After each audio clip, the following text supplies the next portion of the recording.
મારું નામ પાંડવ માનસી ભરતભાઈ છે. હું સુરતથી આવું છું. અમે અહીંયા 5-6 મહિનાથી હું અહીંયા આવું છું અને માની કૃપા બધા ઉપર છે.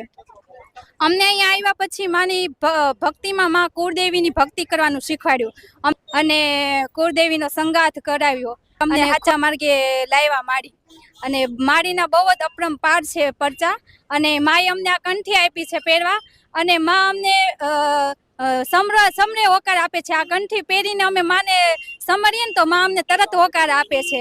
એવી આ જાગતી જોગમાય અમૃત બાપાની મેલડીમાં છે. તો બધા ભાવિ ભક્તોને એટલું જ કહેવા માંગુ છું કે બધા અહીંયા આવો અને માને તમે એકવાર પ્રવચન સાંભળો અને આ બધા પ્રવચન સાંભળી અને માનો તમે પરચા જોજો. બધાના કામ અણધાર્યા કામ કરે એ મારી માં અમૃત બાપાની જોગમાયા છે. તો બધા જરૂર અહીંયા આવો એવી મારે બધા ભાવિ ભક્તોને વિનમ્ર છે. એકવાર જરૂરથી અહીંયા દર્શન કરવા પધાર. હું કોલેજ કરું છું અને હું અહીંયા એક મોટી ખડલમાં માડીના દર્શન માટે અમે દર રવિવારે માના દર્શન કરવા આવીએ છીએ જેથી માનો અમને લાવો મળે. જય માડી.